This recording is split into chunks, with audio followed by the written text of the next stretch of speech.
Welcome, ladies and gentlemen, to another recap show from the NHRA, from RPMHD with the NHRA, speaking about the Texas NHRA Fall Nationals. This is Mike D. A little late this week, had a busy week, but I hope people are listening. I hope you guys enjoyed what took place over the weekend. Truly a great weekend in racing, especially for the NHRA. Records broken in almost every professional category. Lots of great racing. Points lead certified. Champions pretty much almost crowned. We'll get to that in a moment. Drama, crashing, everything you needed in a weekend. We don't need crashing, but it was there. It happened. Unfortunate, but true. Once again, this is Mike D. Getting started here. I'm a little late. It's Wednesday afternoon. People listening in, I thank you. If you're not listening and you're listening later, still thank you. But let's talk about it. The NHRA Texas Fall Nationals recap show, folks. Dallas, Texas, Ennis, Texas to be exact. This past weekend, Top Fuel, we all know the story. And those who don't know, well, now you're about to know. Leah Pruitt, Tony Stewart's wife, won the event and took the points lead. That's right. She won the event and took the points lead from Doug Coletta, which we'll talk about in a moment. Leah had anytime you say it's a great weekend, if you won, it's a great weekend. I mean, it was a great weekend. She qualified okay. Qualified 7th, top half of the field. Had Sean Langdon in the first round. A race that, considering how Langdon's car was running in qualifying, he was running a lot of 360s, I believe 368 in qualifying. And knowing how good Langdon is on the tree, leaving the starting line, it was a race that it was a pick'em. And Leah, to her credit, she was 060 on the tree. Langdon 051, but Sean Langdon smoked the tires and gave Leah the easy win. She went 367. Hey, she wasn't holding back. 367. And that set her up in the second round to go against the points leader, Doug Coletta, a person she's faced twice in the countdown so far and lost to. Doug had a hot rod. Doug qualified in the number 2 position. I believe he went 364 on Friday night. Round 1, he goes 368 and defeats Josh Hart, which we still have a APP put out on Josh Hart. We don't know where Josh Hart is and what has happened to Josh Hart. This guy started off the year, Josh Hart did, with so much promise, winning the Pep Boys shootout in Gainesville. And, I mean, when it goes fast. And Josh is just, don't really know what to say. I'm sure it's not intentional. Maybe they're getting ready for next year and they're testing some things. I don't know. But getting back to the Doug Coletta situation, Doug qualified number 2. Josh Hart qualified number 15. 15 for Josh Hart. Doug goes 368. Josh Hart smokes the tires right off the line. End of the story. That set it up for the second round. Doug Coletta, Leah Pruitt. Doug was ready. 038 on the tree for Doug. 073 for Leah.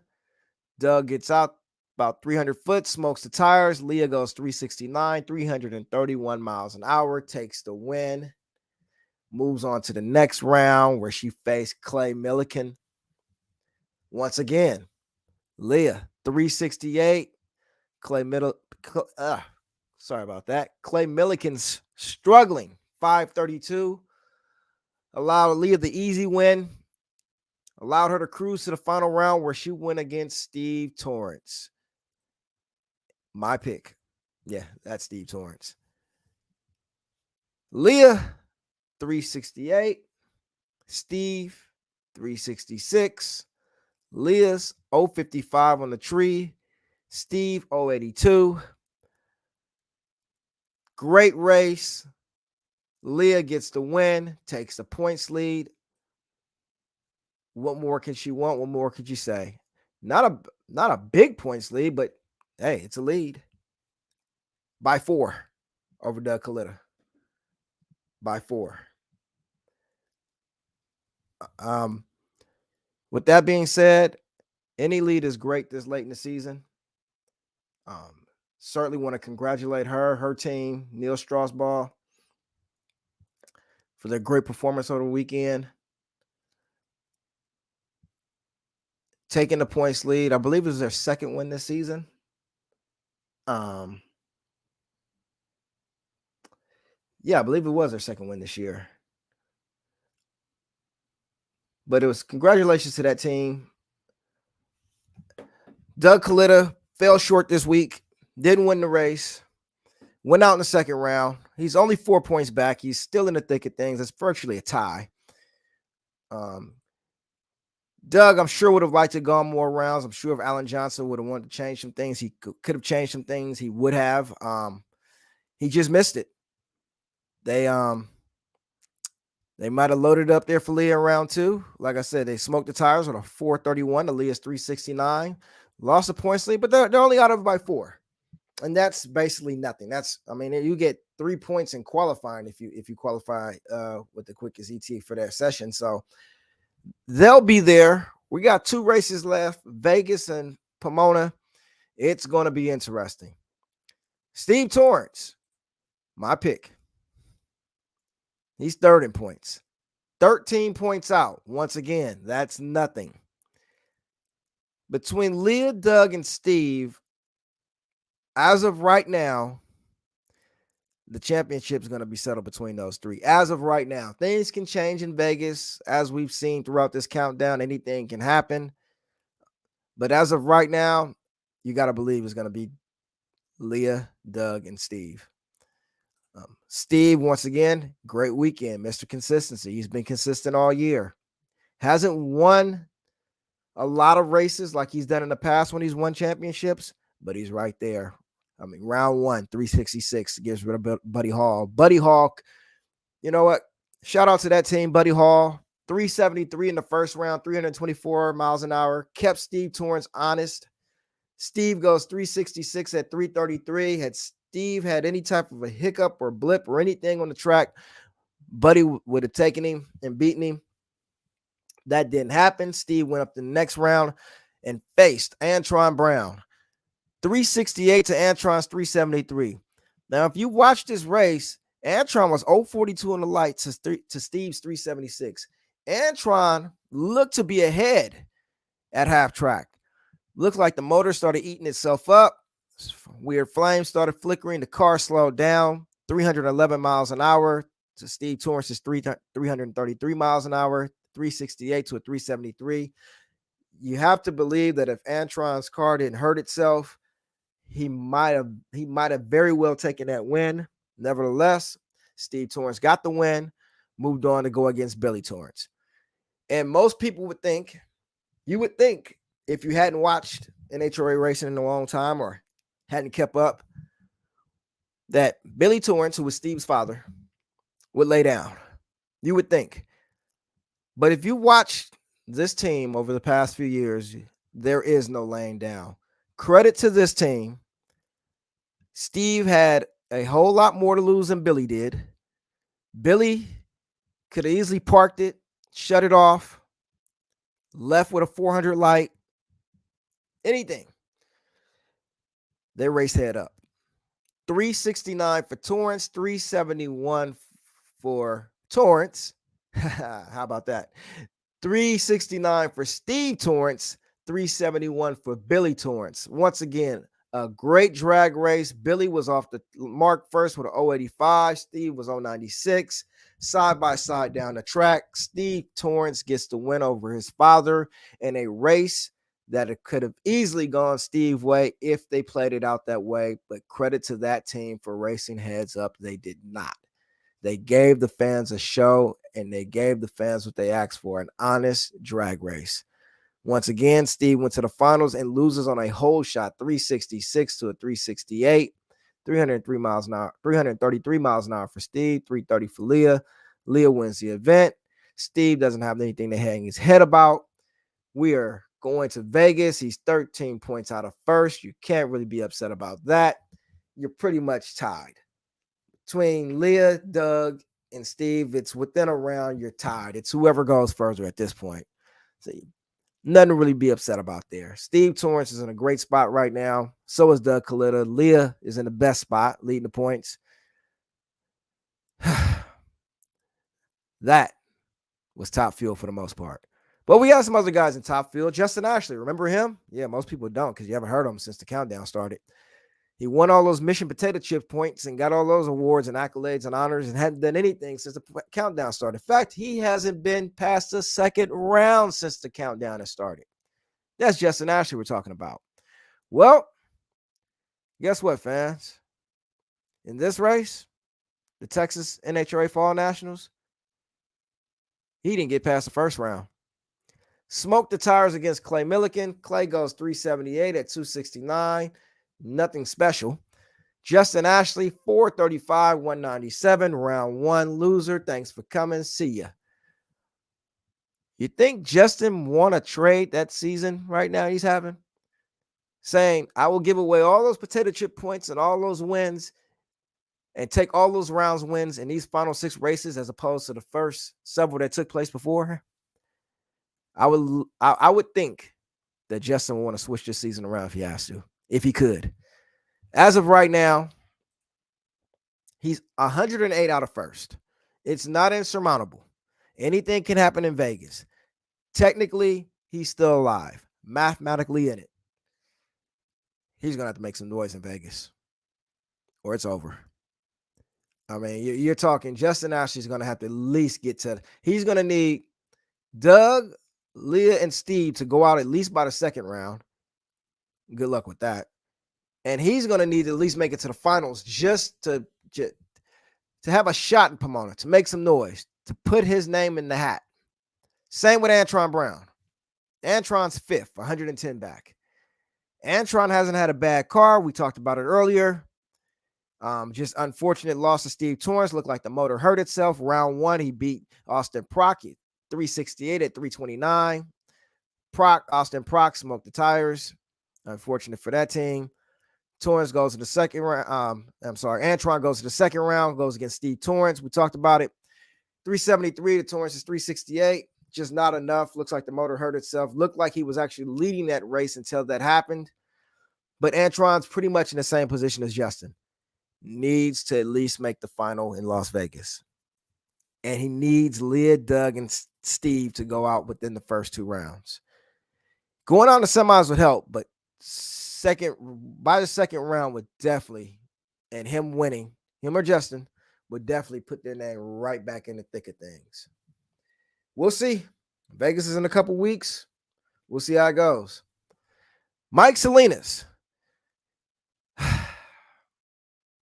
Mike Salinas is 6 in points. He's 131 back. Mike Salinas, for the last 2-3 weeks, has had a car that could potentially win the last 2 or 3 events. The car has done its job. The driver hasn't. Round one, Mike Salinas went 368 at 335 miles an hour, beating Doug Foley. 072 on the tree. Not bad, not great. Got the job done. Round number 2, he goes up against Clay Millican. Mike Salinas was 115 on the tree. He runs a 366 at 331 miles an hour and loses to Clay Millican, who was 055 on the tree, who went 370 at 333 miles an hour. Mike Salinas, 366. Clay Millican, 370. Mike Salinas loses. 115 is not going to win you many drag races at all. Mike knows that. Everyone knows that. It's not the first time that's happened in the countdown. He's been late a few races that he's pretty much had the car to beat and could have won. I mean, if you imagine if Mike just leaves on time, he might possibly win this event. It's not the car, Mike. It's Mike. It's unfortunate but true. As of right now, he's 131 points back in 6. And at this point, you just do your best. Maybe 4th. Anything can happen on any given weekend. This is an NHRA championship drag racing. Anything can happen. But right now, if you're Mike Salinas, you're thinking, hey, maybe 4th. 3rd if I get lucky. And maybe 4th. Maybe I can reach 4th in points. He's only within a round of 4th, so it's not far-fetched at all. But this is a car that could possibly be in the top 3 right now. At least 4th and closer than what Justin Ashley is in 4th. But Mike has no one to look at but Mike. Unfortunate but true. 7th in points is Clay Millican. That's right. 7th in points is Clay Millican. The guy who lingered between 9th, 10th, and 11th all year is 7th. He's 144 out. I mean, he was within a round or two of being in 4th. He didn't have a bad weekend. Didn't have the greatest. I mean, made it to the semifinals. Round 1, he beats Justin Ashley, like we spoke about. Just talked about how he beat Mike Salinas on a hole shot. Loses to Leah.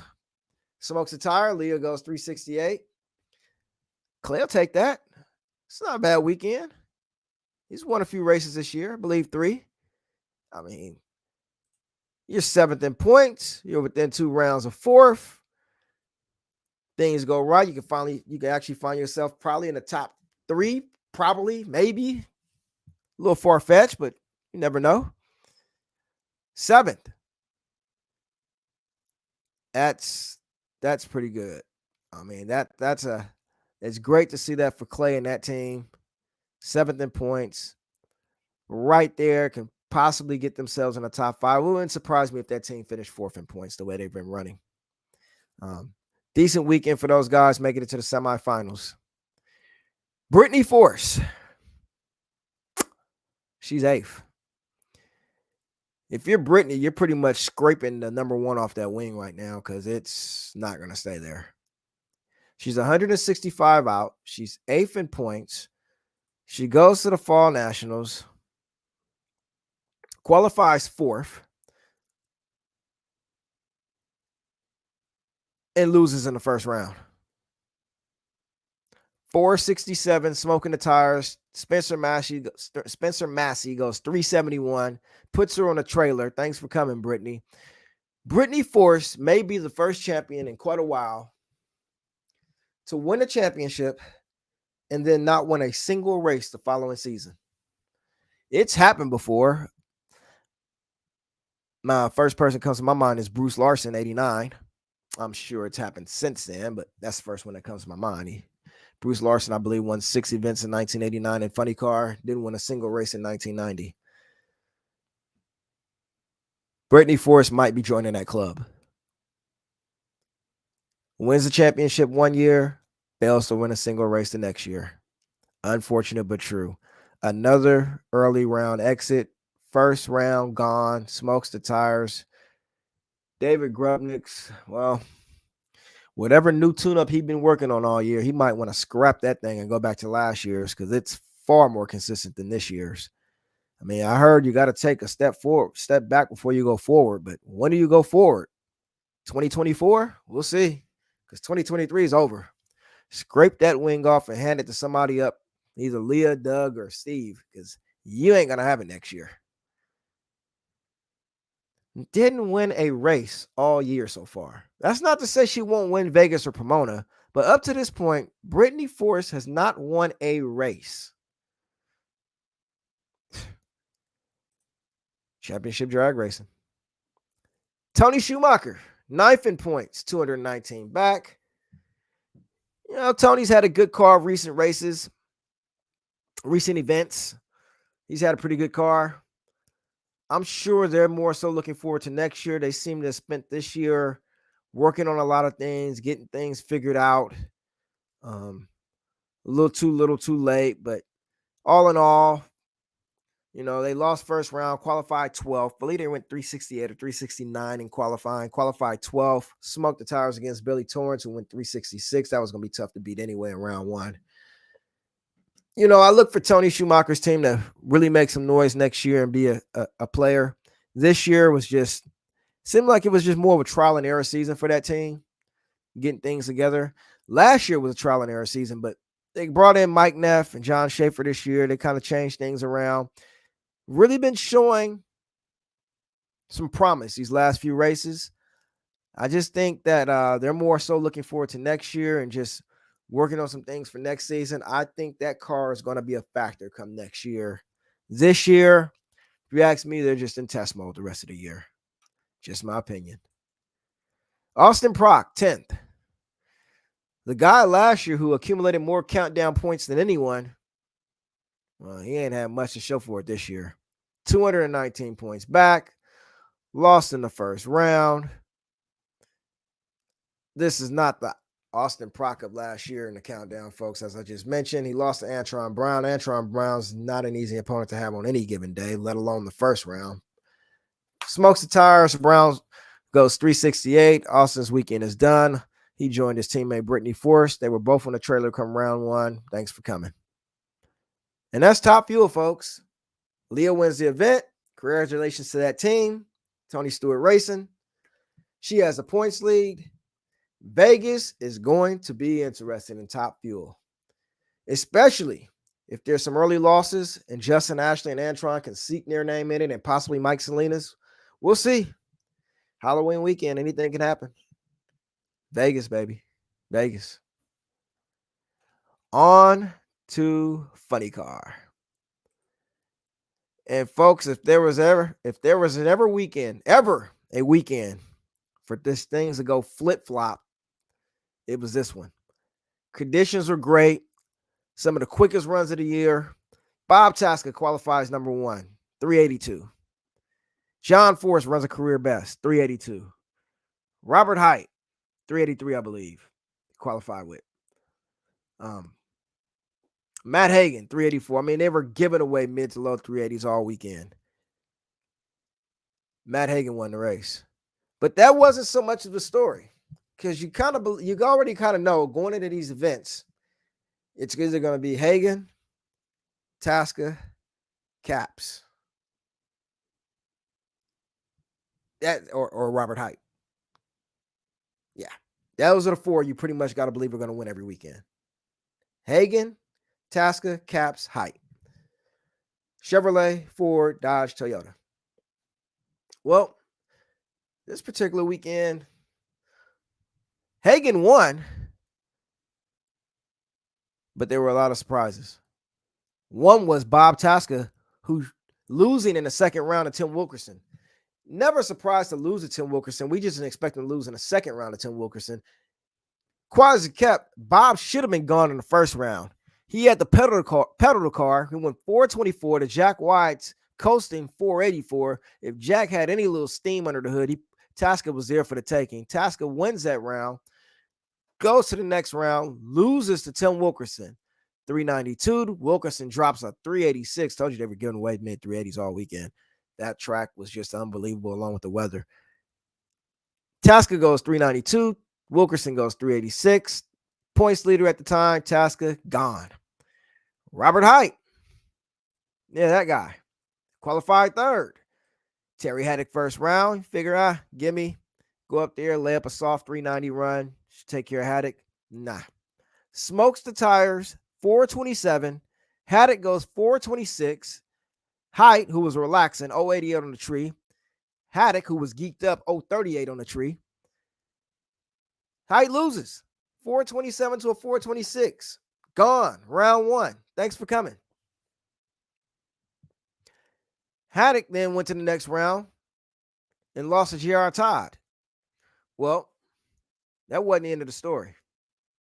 Ron Capps, another player in the points.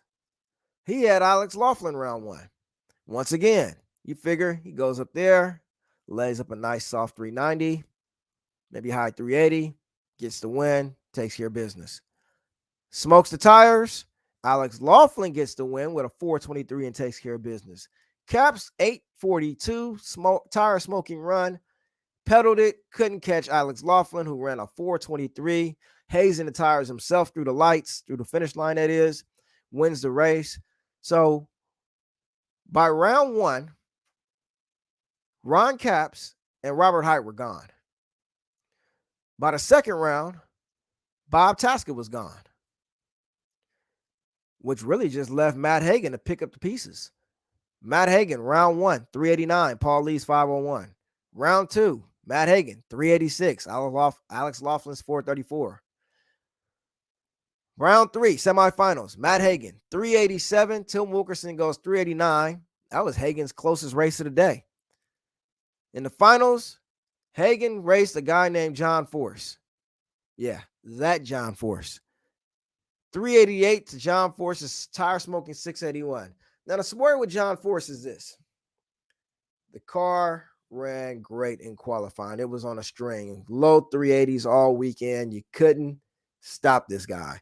I mean, if you were watching Funny Car over the weekend, you would have thought Austin Coyle and Bernie Federley were tuning John's car the way this thing was running. And it had a fire. Blew up in the semifinals. I mean, if that don't take you back to the Austin Coyle days, I don't know what does. Running career best numbers, low 380s, catching on fire, giving great interviews, going rounds.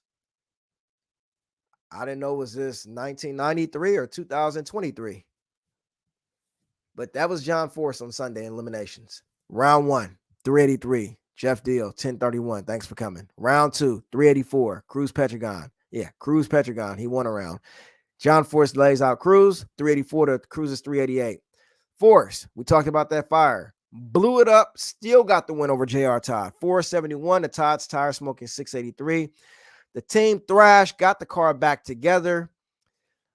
You know, when you're rushing, you get the car back together like that, anything can happen. And unfortunately for John, at least I thought he was going to get his first win of the year. It did not happen. He smoked the tire shortly after he launched.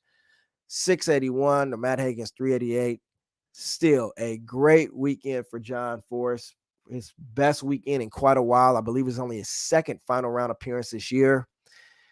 Congratulations once again, though, to Matt Hagan, Tony Stewart Racing. Why? Because they took the points lead.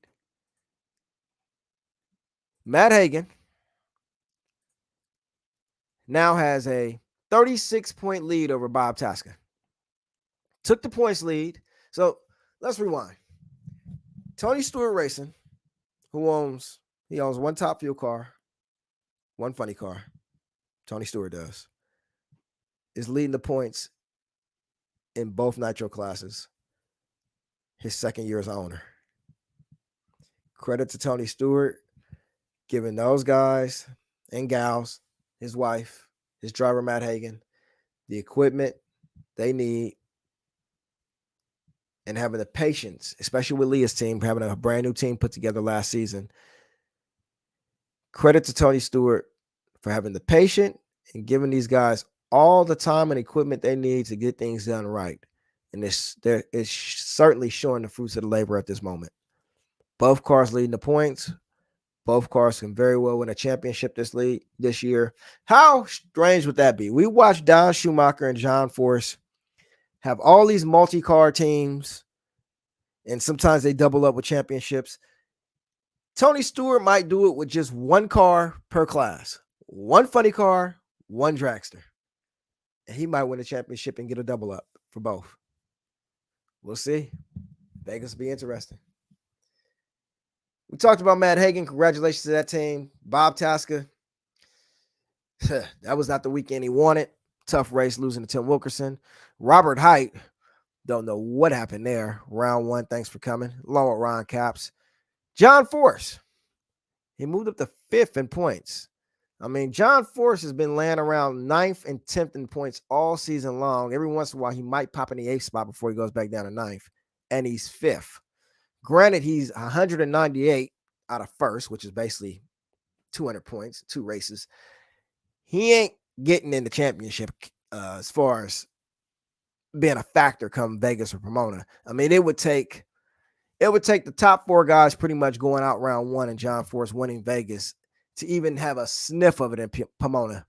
That's just not going to happen. I don't see that happening. I see Capps, Height, Tasca, and Hagan pretty much having their act together in Vegas, and it's going to pretty much go says who makes the mistake between those 4 come Vegas, and we'll see how it goes. Ron Capps, 99 points out. He's in 4th. He's still very much in it. Robert Height, 69 out. Bob Tasca's 36 out. It's going to be interesting in Vegas. Vegas is going to tell us a lot of things going into Pomona. But once again, credit to Matt Hagan and credit to John Force, especially John Force showing up finally on the weekend. Like I said, if you would have asked, I would have thought it was Austin Coyle and Bernie Federley tuning that thing over the weekend. I mean, that's how good John looked. Gerard Todd, as we move on. Gerard Todd, 6 in points. Sixth in the points. Loses John Force in the semis. Once again, we talked about it. Todd smoked the tires. John blew up. John still crossed the finish line first. Didn't hit the wall across the center line. Todd, this is probably a countdown he want to forget. I'm sure they came into this countdown having much greater expectations than what they've shown. Unfortunate, but true. This is just kind of how their season and year has gone. They've had some sparks, shown some life here and there. Just hasn't been meant to be. Chad Green, 7th. And Chad Green lost to Cruz Pedregon in a very close race in the first round. They both went 393. Cruz had an 040 night. Chad Green was 049 on the tree. Nothing to sneeze at. Just a great, good old drag race. Unfortunate for Chad Green. He lost. 7th in points. He actually qualified 7th, so he's right there. He's still within the thick of things to finish in the top 5, which has kind of been his spot. We probably give him that top 5 position.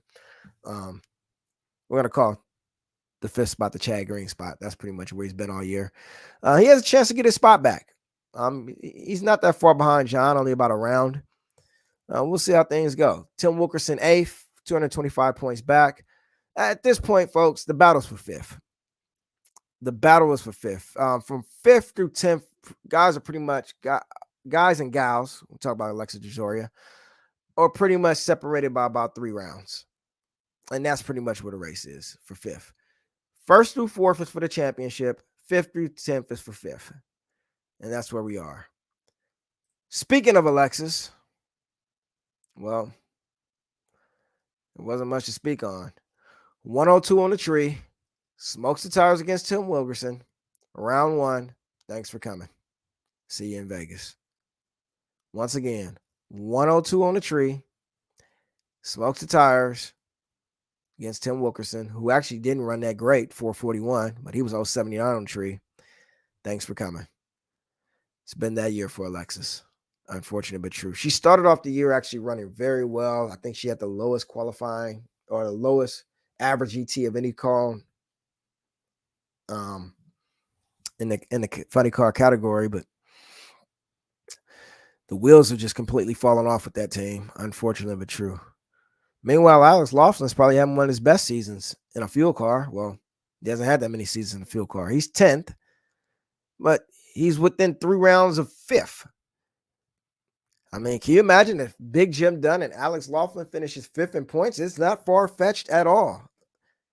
They just go down the track and wait for guys to make the mistake, and who can blame them? Might actually happen. We'll see. Cruz Pedregon's 11th. Yeah, Cruz Pedregon's 11th. We're not going to even go there. I don't even think Cruz wants to go there. Matter of fact, we won't. Pro stock, next category. Pro stock, ladies and gentlemen. Well, if you're tired of hearing it, it's unfortunate because she did it again. She's back. Erica Enders wins the race, takes the points lead. Well, she actually already had the points lead. She just extended it. She qualified 3rd. Round number 1, Eric Latino. Now, Eric Latino, you figure would put up more of a fight than this. I believe he's part owner of the KB Titan establishment. He gets Erica round 1. You have to think, man, he was 035 on a light. Erica was 056. You'd think he had a little more muscle in his car than the 653 to Erica's 646. He didn't. He was gone. Thanks for the help, Eric. Erica then goes against Christian Quadra. Well, considering how the points are and how things are set up, you had to know that Christian Quadra was not going to outrun Erica Enders. I don't even think he tried to leave on her. He was 049 on the tree. Erica was 027. 647 for Erica, 651 for Christian. Thank you, Christian. Troy Coughlin, who was in the thick of the points battle. Keyword being was, because, well, he went 022 on the tree and blew the motor. Erica was 012 and went 647. I mean, I'm not going to say they were going to set up Troy's car to beat her, but I don't know. Next subject. Erica then went to the final round against Dallas Glenn. Dallas, uncharacteristic, 053 on the tree, goes 649. Erica, characteristic, 026, 646 on the track. Erica gets the win. She extends her points lead. She is now 85 ahead of Greg Anderson, who did not have the greatest weekend. I'm not going to say the greatest. He didn't have the weekend he wanted. Greg Anderson is now second in points. He's 85 back. He's going to have to make a nice dent come Vegas, meaning he's going to need Erica to go out by the second round or the semifinals, and then he's going to need to win the event to give himself a real viable shot in Pomona. Him and Dallas Glenn both. Dallas is only 93 back. See what I mean? Greg Anderson qualified number one. Raced Chris McGahey in the first round. 038 on the tree. They were actually both 038. Greg runs a 648 to Chris's 652. Greg then goes against Aaron Stanfield. And Greg Anderson turned into Greg Anderson. 053 light, not going to get it against Aaron Stanfield, who was 029 on the tree. Greg outran him with a 648, but cannot catch Aaron Stanfield's 649. And that ended Greg's weekend. You know, you had to know, and I've spoken on it before on other podcasts, Greg is just, unless he has 300-400s on the field, you can't really count on him on the tree all the time. He's good for a round or two, and sometimes it'll get him through the weekend. But he won the last two races. You knew the late light was coming, and it came at just the worst time. Second round, Erica winning the race, falling behind the points to Erica. 053 on the tree. You just can't have that happen, but it did. He's not out of it by any means. He can go to Pomona, especially if he ends up on the same side of the ladder as Erica. They could potentially meet in the semifinals, or even round two, depending on where they qualify. Assuming Greg can beat her in an earlier round and win the race, anything can happen. We'll just have to wait and see. Anything can happen. Dallas Glenn, third in points, 93 back. Same scenario as Greg. Dallas made it to the finals, picked the worst time to have his worst light of the day. Not sure if it would have mattered. I mean, Erica was 026. She went 646. Dallas went 649 with a 053. Dallas could have been perfect. It wouldn't have mattered. Erica was going to win that race. Dallas pretty much did all he could. Great weekend for Dallas to get himself back in the hunt. Like I said, he didn't have a bad weekend whatsoever. Round one, he had to face Bo Butner. That's never easy, but Bo shook the tires. Dallas 649 took the win. Then he went against Camry Caruso, left on her, 651 to Caruso, 653, 024 to Caruso's 036 light. Then, well, he didn't have his worst light today, but Aaron Stanfield rolled through the beams and they kind of threw Dallas off. He went 082 on the tree at a 650, but that was, I'm sure he was distracted with the starting line with Aaron Stanfield red lighting. So his worst intentional light of the day was the 053 against Erica. Fourth in points, Matt Hartford. Boy, it was looking real good there for Matt for a moment. He's 108 out, and he's in the same position as Dallas and Greg. He needs Erica out by the semis to have a chance at Pomona, to have a chance. He started off the countdown with a lot of promise, won Indy. He qualified seventh this weekend, the NHRA FallNationals in Texas. Fernando Quadro round one. Fernando goes 651. Fernando Quadro Jr. Get that correct. Fernando Quadro Jr. Fernando Quadro Jr. goes 651 and Matt Hartford 650. That was 028 on the tree. Figure, okay, that's all you need. Keep going rounds. Well, they went against Troy Coughlin Jr. in the second round. 049 on the tree, not going to get it done. He runs a 650. Troy runs 650, but Troy was 023. You do the math. See ya, Matt. Kind of like Bob Tasker, gone round two. Not the time to have an 049 light. But, Troy didn't leave much on the table himself. He was 023. That's drag racing, and that's just how tough pro stock racing is nowadays. I'm sure Matt's not happy about it. I'm sure he's seeing the title possibly slip out of his hands. He knows that somebody's got to get to Erica at least by the semis, or this thing is pretty much over. Anything can happen, but someone's got to get to her by the semis in Vegas. Speaking of Aaron Stanfield, fifth in points, 123 back. At this point, I don't think he can catch Erica. You just try to get somewhere in probably third. You know, he's well within second. He can actually finish second in the points. He's not that far-fetched. If you're Stanfield, that's what you're reaching for right now. I mean, you can probably catch Erica, assuming a miracle happens. But at this point, if you're Stanfield,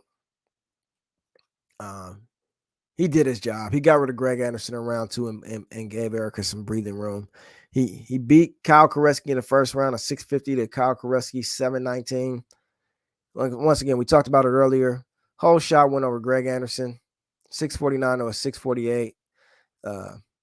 Pretty much DQ'd himself against Dallas Glenn in the semis. He did his job. Still can finish second in the points. We'll see. Troy Coughlin. Well, we spoke about it earlier. He lost in the semis to Erica. He blew the motor. Smoke everywhere. Erica gets the win. Both cars have been running very good that weekend. We have seen those problems with the elite cars before with motor breakage and them blowing a motor around half track or 1,000 foot. That is what happened.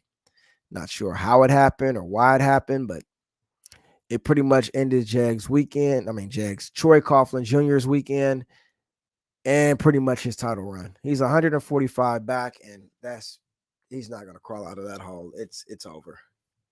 It's over. At this point, you just get what you can.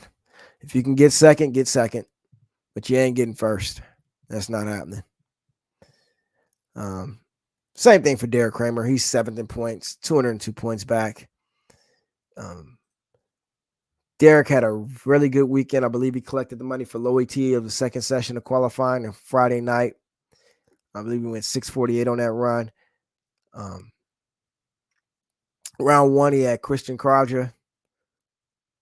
And the car broke right off the start line. Christian goes 650. Derek Kramer runs a 16-second run. Pretty much pushed off the starting line. He ain't going nowhere. That was it. He ended up qualifying 6th that weekend. Finishing the 6th spot with a 648. That's just how tough pro stock was. He was 6th, and he had ran a 648. If you go back and look at the pro stock numbers from qualifying for this weekend, I believe it was the quickest pro stock field in NHRA history. I mean, it was lightning fast out there. And Erica just, when race day came, I mean, she was in the 640s every single run. 646, 647, 647, 646. What do you do to that? So nothing you can do about that, but try to outrun her. Greg was probably the only guy who could have. He was late off the line. Erica wins the race. Congratulations to Erica Enders and Elite Motorsports. Assuming an early round exit in Vegas, they look like they could very well be on their way to another championship. But we'll see. It's Vegas, baby. Anything can happen. It's Vegas. Pro stock motorcycle. There's not a lot to talk about here, folks. Gage Herrera. Gage Herrera came out and pretty much crushed the national record. I believe the national record coming to the event might have been a 666. And this guy comes out and runs 662 in qualifying. I mean, just crushed the national record. Come race day, he was pretty much unstoppable. I mean, not pretty much. He was unstoppable. I mean, round 1, 665 to Blaine Hale, 726. Round 2, 665. Chris Bostrich left before the tree was activated. Semifinals, 666 against Hector Arana on a 673 on a pro stock motorcycle is usually a decent run. When a guy's going 666, I mean, you just tip your hat to the guy. I mean, he was in the 660s all day. I mean, he goes in the finals against Eddie Krawick. Mid 660 run again. Krawick had nothing for him. Gage gets the win. It's over. This championship race, I mean, you go to Vegas, they pretty much might as well hand him the trophy and the check. He's 156 points ahead of his closest competitor, which would be his teammate, Eddie Kruwick. And the guy that's not his teammate, Matt Smith, is 174 back. Over. Thanks for coming the rest of the field. Thanks for participating. Over. Done with. Nothing else to talk about. Matt Smith, he tried without that Buell. I mean, he had the Buell for one race due to unforeseen circumstances. He ran the Buell, but unless he gets some serious help in the 60-foot department and with the clutch and whatever the case may be, he ain't got a chance on that Suzuki as it stands right now. It's going to be real interesting to see what Matt Smith does over the winter with that Suzuki. Even if he rides it, I mean, obviously there's potential with the Suzuki. Gage is showing you that. But Matt's a Buell guy. I mean, that Buell is the bike you want to see. Matty, I mean, he was in the Gage Herrera was on the Suzuki. He was in the 660s all weekend. Matt was in the 680s. 684 round one. He barely beat Ryan Oler 686. Then loses with a 685 to Eddie Krieg 673. Anything can happen. Matt could potentially find the power of the clutch setup that gets that Suzuki to run right. If you ask me, I know Suzuki's offering him help and probably give him a few coins here and there, but as of right now, your best chance of winning is on that Buell. You ride that Buell, and chances are that things are different in this points race. But hey, he's on a Suzuki, and that's all we can say about that. I mean, looking at the points, I mean, Hector's fourth, and he's 179 back. And Hector had a decent weekend. I mean, he made it to the semifinals, but I mean, there's really not much to talk about in Pro Stock Motorcycle. I mean, we can talk about Hector. I mean, okay, 672 round one beats Malcolm Phillips Jr. 677 round two. So round one, he beats Malcolm Phillips Jr. with 672. Malcolm Phillips goes 7 flat. Round two, he goes 677 to John Hall 681. He goes 673, which is usually good enough to beat 99% of the bikes out there, except for that 1%, which is Gage Herrera, 666. Yeah, there's not much to talk about in Pro Stock Motorcycle. There's not even a points race in Pro Stock Motorcycle anymore. I mean, the points race is for second. You got 3 bikes in it for second. Eddie Krawick, Matt Smith, and Hector Arano Jr. Chase Van Sant, who's fifth. He didn't race on Sunday after scuffing his knee on the top end. Hope to see him make a return come Vegas. Angie Smith is still 6th, and she hadn't even been at the last 2 races. Well, she was in St. Louis, but the unfortunate incident with her crashing in qualifying, so she didn't race eliminations. She wasn't there in Dallas. She's still 6th. Folks, Vegas is going to be interesting. In Top Fuel, Funny Car, and Pro Stock, not Pro Stock Motorcycle. But in Top Fuel, Funny Car, and Pro Stock, Vegas is going to be interesting. I might be there. We'll see. Maybe on camera. I like this radio version a little better, but I might be on camera. But you know what, folks? That's it for today. I want to thank you guys for tuning in and those who are listening, who did listen. Appreciate it. That's it for today, folks. I appreciate you guys tuning in to RPMHD's radio recap of the NHRA Texas Fall Nationals. Until next time, I'm out of here.